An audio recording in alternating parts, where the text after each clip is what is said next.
The information provided on Terminal Addiction Podcast is for educational and informational purposes only. It is not intended as a substitute for professional medical or mental health advice, diagnosis, or treatment.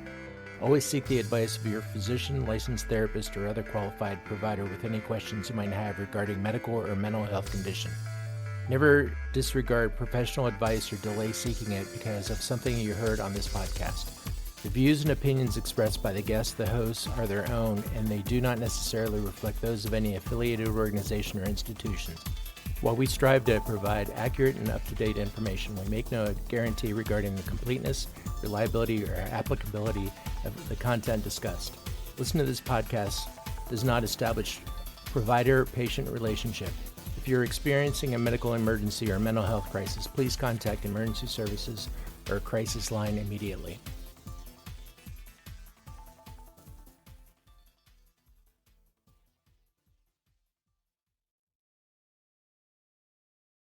Welcome back to another episode of Terminal Addiction. This is Doug H. And I'm Paul B. How you been, Paul? I've been watching the Olympics. Yeah, me too. I was watching a little bit of the hockey, and curling just seems to be always on. I like it, but I don't know that I understand it. It looks like big shuffleboard. It's been 14 days of curling. It feels every once in a while they do something else, but mostly 14 days of curling. It feels like it. Yeah, I just saw that the women's hockey team won the gold medal, and I think the men play Canada on Friday. Yeah, it's been a big U.S. versus Canada the whole time for hockey. Yeah. So it's been good to watch that. I'm glad you've been diving in. Missed the NHL, but good to have some Olympic hockey there to subsidize. So, what are we going to talk about today, Paul? Well, I think stress is a good place to start. How did you know that I was under stress? I think we're all under stress, and how we deal with it is kind of the issue. When we were drinking, we had one way of handling it, and in sobriety, we've got to learn new ways. Yeah, I think that one of the reasons I think people stay out drinking and using longer than they may need to is all the stress. So life is stressful, and especially if you throw drugs and alcohol on top of that, life is ultra stressful. You look at somebody who is, got health issues and legal problems and is trying to stay one lie ahead. I think it's a very stressful life to live when we're drinking and using. When you get clean and sober, a lot of that stress is still there. And like you said, we got to find new coping tools and new ways to deal with it, new ways to recognize when it's creeping up. Yeah, and I think you'll probably relate to this. I mean, we've had a lot of friends who went back out during times of stress. It's not just those mile markers. They hit the 3 month, 6 month, 9 month. They go back out, but their spouse left them, or they had somebody die in their family, and now they don't know how to cope because before their coping mechanism came in a bottle or in some other form. Sure, and I think the idea that stress is avoidable completely is irrational. I don't think that there is such a thing as like no stress. I think it's when we pick up extra stress or make other people's problems our problems, or take the weight of the world on our shoulders like Atlas. I think that's when we can bog ourselves down with stress. Working is stressful. Being alive is stressful. Watching the news is stressful. Watching hockey is stressful sometimes. And having kids is stressful, and, going to work and sitting in traffic and going to the grocery store. I mean, there's a lot of stuff out there that is very stressful. And if you throw drugs and alcohol on top of that, it's almost an insurmountable hill to climb. But once you get out from underneath the drugs and alcohol, that stuff is still there. And so for the people that I work with in early recovery, some of the people that I work with at the treatment facility, I just ask them to cut back their lives to something a little bit more simple, a little bit more basic, at least for a while. A lot of times I see people come in and get clean and sober, and then they almost sprint back to the life that they were living before. And that just doesn't work out. I don't think that there's any real sustainability to that. So we bring people in and we have them, at a residential level of care or like an IOP. We encourage our people, if you can, don't rush back to work in 40, 50, 60 hours a week. You don't have to go back and take care of all your friends and family members who are still out there struggling. You don't have to, carry everything in one hand. So we encourage people to just cut everything back down to a pretty manageable bite-sized piece. And I know it was super helpful for me early on was just staying sober was enough, and trying to go to meetings, and then looking for a job, and just dealing with the world was enough for a while without throwing a whole bunch of other stuff back on my plate. So that's what we encourage people to do. And I know we've got a lot to talk about here, but I want to hear your side of things right now. Well, and I've said this before. For me, alcohol, and to some extent, benzodiazepines and some of those other things were the medicine for my stress. I suffer with PTSD. I have a long history of working in healthcare, and I couldn't sleep at night. So what I do, I went and got a bottle because it helped me sleep at night for a while, and then eventually that didn't work anymore. So I started adding other things to it to make it work better. And in the end, when my addiction was getting the best of me, the alcohol and other things just didn't work anymore. And so I was, sleeping a couple hours at a time, around the clock. So it was when I realized that medicine really wasn't helping me anymore. And so, relying on those things like alcohol and drugs to help you sleep, help you get over the stress, don't really work. They just put it off for another day. Yeah, I feel like it was just kicking the can down the road. Never really solved anything, never really fixed anything. And then, I wake up or come to, and I had all my old problems, plus I had all the new stuff that I had gotten into while I was out drinking and using that time. So many people have stuff in their life, and that stuff can be, trauma, abuse, grief, neglect, abandonment. And I think a lot of us, maybe didn't start drinking and using because of that, or maybe we did, but we also found out that it kind of kept a lid on that stuff. But then when I was out drinking and using, trying to use the drugs and alcohol to cover up my pre-existing stuff, more stuff kept happening. Kept wrecking cars, ended up in the hospital, losing jobs, stress of, on family and friends. I was isolated. My health was not very good. And so I've got all that stress that follows me into sobriety, along with all the other stress that I've been carrying around for, decades at a time, that I still never fully dealt with. So when people come into treatment, people come into AA, and we take away, like you were saying, their coping skill, their coping mechanism. They feel like a raw nerve. I remember that feeling where everything was just very heightened. I was just super irritable and super agitated all the time. Couldn't sit still. And I couldn't understand why these people were so happy and laughing. I was looking at everything that I had, lit on fire in my life, and I couldn't even make heads or tails of it. But over time, not rushing back to things, asking for help, receiving the help that was offered to me, not letting my pride and ego get in the way. A lot of that stuff just started to clear up on its own just because I wasn't drinking anymore. And then what happened is I had a clearer head, and I could start, treating some of those underlying things. I could start addressing some of my stuff. And I found that, going through that was challenging because I had all this stuff, and I felt like I was being pulled in a couple different directions, plus trying to be some sort of a contributing member of society. Recovery doesn't happen in a vacuum. We've got other stuff. We've got other, responsibilities and jobs and family to tend to. So you just can't, for most people, dedicate a long enough chunk of time to just that real bare bones, wake up, go to meetings, call your sponsor, read the books, do some service work, pray and meditate. I don't know that we get a long enough shot at that early on. Some of us people had to go back to that stressful life that they were living. So for me, it was a blessing. And I'm super grateful that I got to take some time off when Paul and I got sober in COVID. The world was shut down and there wasn't a whole lot going on. And so there wasn't a whole lot of additional stress for me to pick up other than the fear that was being projected and all the news stuff and all the health issues that were going on around people. But for me, it was just dealing with what's real and what's in front of me. So that was so important in early recovery. So we've talked a lot about, okay, don't have stress. Well, that's easy enough to say. So, what are your stress reducing things that you do? For me, it's anything from fishing or, sitting by the water. I do meditate every night. That's how I go to sleep every night instead of taking a pill or drinking something. I lay in bed for usually about no more than 10 minutes before I fall asleep meditating. I get my breathing down to about 3 times a minute, and I can do that for a long time.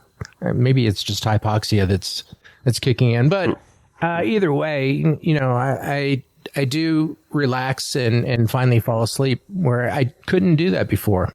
But we're going to talk about something kind of related, which is some things that take over after you're a drug of choice.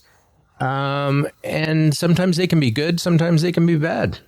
Yeah, I want to get to that real quick, but one last thing, some stress is unavoidable, and we talked about that. And for me right now, going to school is stressful. Working a full-time job with patients in recovery, that's stressful. Going to my own meetings is stressful.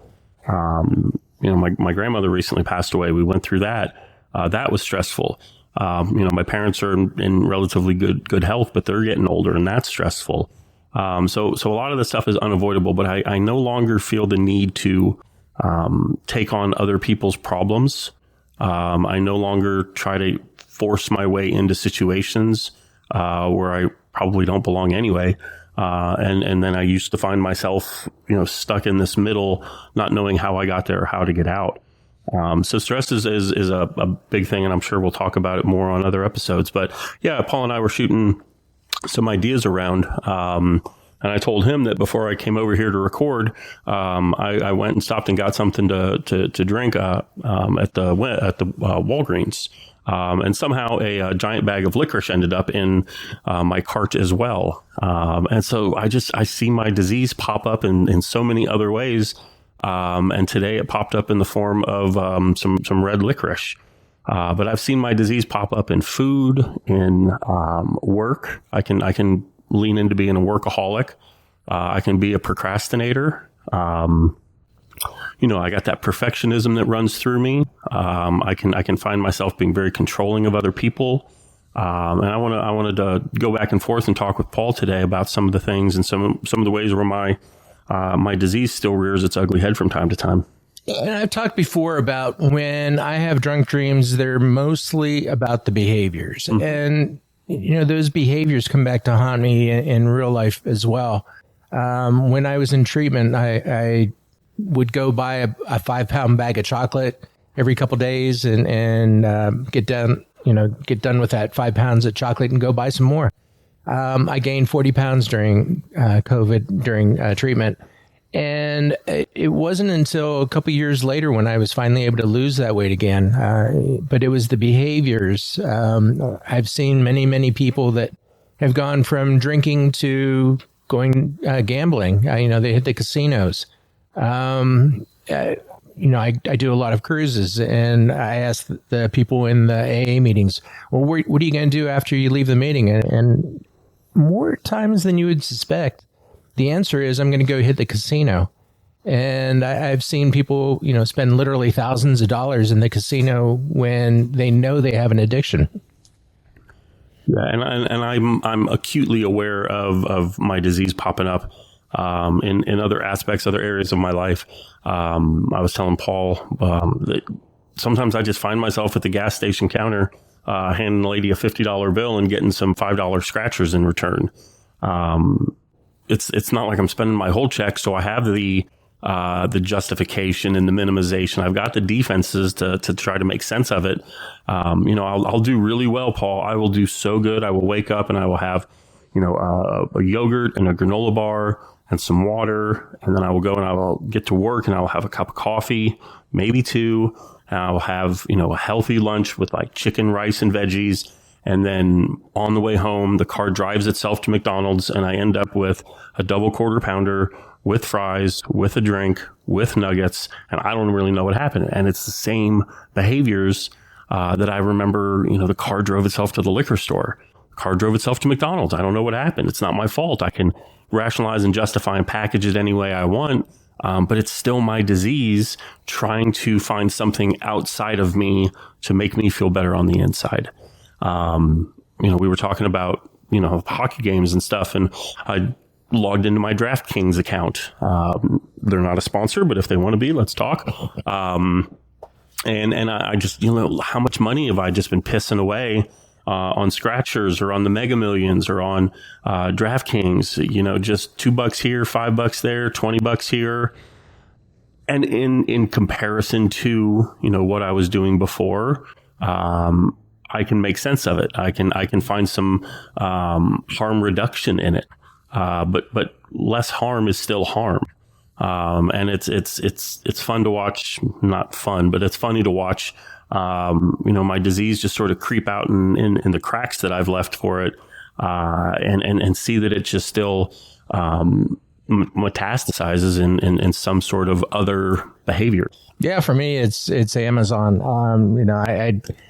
I will find myself, even if there's nothing I need, about 5-10 minutes of Amazon, and I've got my shopping cart full, and it's easy enough to hit continue and buy all that stuff.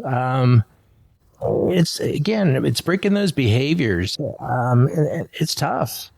We all have our own behaviors that we have, and finding ways to deal with it creatively. I have friends that, they are fly fishermen and they design flies, or they are runners or other types of athletes. They do it healthy. But there are a lot of unhealthy ways for us to deal with our behaviors. Yeah, as Paul was mentioning, and I just pulled up my phone just to check my Amazon cart, and I've got $829 worth of shit I don't need in there right now. Books and hoodies and just little knickknacks and odds and ends and fucking rubber bands, and it's just my disease, and it's still there. It's just wearing a slightly different mask. I know for a lot of our friends and myself too, for a while, getting, I don't want to say addicted, but yeah, getting addicted to going to the gym. Having a gym membership's great. Taking care of your physical health is encouraged. But if somebody's spending 6 hours a day, 6 days a week at the gym, and they're neglecting their family and their responsibilities, or maybe by doing all of that stuff, it is taking a toll on your physical health. I know people who have, taken up running, and they did not ease themselves into it, and they end up with stress fractures or shin splints or plantar fasciitis. So now we're having health consequences as a result of these behaviors, which aren't associated with drinking, but are replacements for drinking. Sure. Yeah. And one of the other big ones that I look at is I can get so lost on that social media. I can get, lost doom scrolling. I can, find myself spending 2-3 hours a night, not doing anything when I could be more productive. I could go to the gym. I could come over here and we could record some podcasts, but sometimes I just get sucked into the ether. And that's my disease of addiction. Still trying to get its hooks into me. One of the things is that, we try to achieve is balance. And that balance, in your everyday life, and, how many times you go to a meeting, how often do you go running? How often do you do anything? And if you do it in moderation, if you do it with balance with the rest of your life, then it's okay. It's when we start obsessing. Our addiction's about obsession. It's, my obsession with alcohol was I started thinking about it first thing in the morning, and I didn't stop thinking about it until I passed out at night. And trying to get past that obsession, it really, in any part of my life, is difficult at times. Yeah, and it's like you talked about, it's the behaviors, and the behaviors are still there. The mindset is still there. For me, it's food a lot of times. because I do get some sort of a dopamine rush. I do get some sort of a feeling of being full, which confuses my brain into being satisfied. But then, eating McDonald's or Wendy's, then I feel like shit about an hour later, which sounds a lot like when I was drinking. Yeah. I obsess about this goddamn red licorice. I've been averaging about like a bag and a half every 2 days, on this red licorice. And I obsess about it. I'm sitting at work thinking I don't have any at home. I got to stop and I got to get, that's my disease. And it's still there. And for me, it's important to recognize it and see when it's there, address it. Don't ignore it. Don't pretend it's not there. Talk to somebody, share with somebody, come on here and do a podcast about it.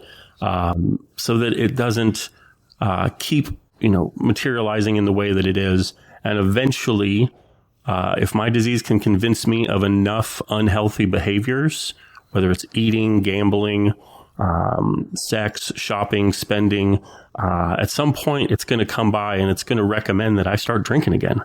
And if I don't have, my safeguards up and I'm not, doing things to ensure, my sobriety in other areas of my life, that balance that we were talking about, I run the real risk of picking up and drinking again. And I do not want to do that, Paul. I really don't. Absolutely. I don't ever want you to have more sobriety than me. For those of you that are just now listening, Paul and I have the same sobriety date. So we do. I don't ever want, to leave you stranded here, Paul. So sometimes I don't drink so that you'll have a buddy to keep around. But absolutely. A lot of this stuff is hard.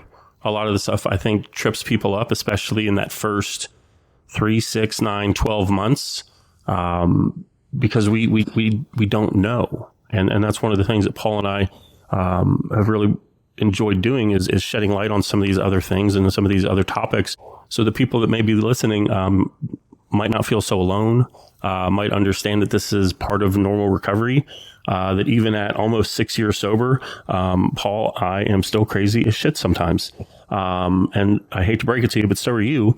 But my disease is still in there, and it doesn't come out in the form of Jack Daniels and heroin, but it still comes out. And so I think it's important for people to recognize, when that's happening. I know people that get addicted to going to meetings. Yeah, absolutely. I remember we had a friend of ours, and she was, a couple years sober, and she was secretarying, 2 or 3 meetings, and she was a treasurer, and she had keys to a church, and she was doing all of this wonderful stuff in the name of her recovery. And then COVID hit, and all of her people went away, and all of her sober support went away, and all of her purpose went away. And after a couple years sober, without going to meetings for, a couple weeks, a month or two, she went back out and started drinking again. Now she found her way back, and we're so glad to have her. But that's a real thing. And I need to understand that just because I've put together a couple of years, doesn't mean that I have this thing licked. It doesn't mean that I got this. It doesn't mean that I'm cured or I'm fixed. It means that today I have done enough to keep my disease in remission. And I hope to do what I did today, tomorrow, and then just put one foot in front of the other and rack up these days. And it's that toolbox. We talk a lot in meetings about the toolbox.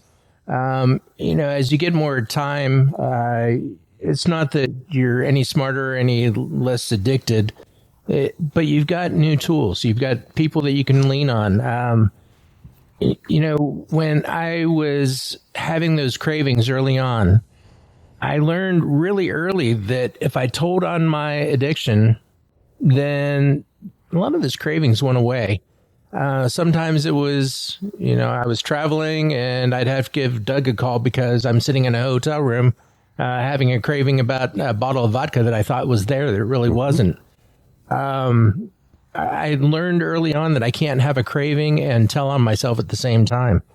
And I think that's true in with a lot of our addictions. Let's tell on ourselves to somebody you trust, and all of a sudden it loses some of its power. Yeah, and that's what I've noticed about, coming on and doing this with Paul. I always feel better after I sit up here in the upper dog room with Paul and record a couple episodes. Is I get almost the same feeling I get when I leave a meeting. Yeah. And that's because it's Paul and I just here trying to keep each other sober for part of the day and hopefully pass along some of the stuff we've learned to help other people. But it's good for me because it puts me around other healthy, like-minded, recovering alcoholics. And if I'm not around my people, then my disease starts taking hold of me and convincing me of some real wild shit. But some of those other behaviors that I have to be on the lookout for. When was the last time I got my oil changed? When was the last time I took out the trash? Are there dishes piled up in the sink? Have I been putting off going grocery shopping? Is the laundry just a pile on the floor? Those are the behaviors that I need to look out for long before I would pick up a drink, because those are signs of complacency. Those are signs of a lack of gratitude. Those are signs of like procrastination and perfectionism. And so if I'm going through life and I'm not aware of how my behaviors are coming out of me, I'm going to get blindsided at some point. So for me, it's being aware of the behaviors and the actions and the ways that my addiction can still creep up on me, and just treating that as it pops up. So. And for those that haven't listened to a lot of our episodes, we do spend a lot of time talking about 12-step programs, AANA programs, but we also talk about other ways that other people have done, have gotten sober and stayed sober. Our way isn't necessarily the only way to do it. Everyone's got their own little path, and you have to find your own path, find your own way to get there, to stay there. We can give you the statistics on what seems to work and what doesn't seem to work, but I can't tell you what's going to work for you. And I certainly you may have some way of getting sober and staying sober that we've never thought of. Yeah, and we love hearing from you guys. Paul and I have had somebody from Recovery Dharma on. We're both products of treatment and AA, but I know I'm familiar with NA. I've been to some Celebrate Recovery. I've stumbled into some Al-Anon meetings. Paul's been doing some adult children of alcoholics. I've wandered into an Overeaters Anonymous meeting before, Sex Addicts Anonymous. So there's all these ways that people find their way into recovery. It's not just treatment. It's not just AA or NA. It's spiritual experiences, I think, can be a term that can be broadened a bit. And some people, find their way through, getting sober through the church or their family, or there's something that happens in their life that gets their attention that means more to them than drinking or drugging.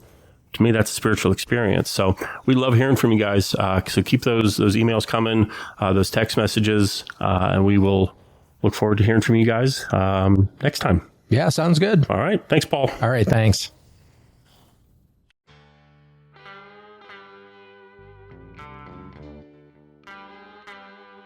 The views and opinions expressed in this podcast are those of the hosts and guests and do not necessarily reflect those of any affiliated organization. This content is for informational purposes only and is not intended for professional advice. Thanks for listening. If you enjoyed today's episode, be sure to subscribe, leave a review, and share it with a friend. Until next time.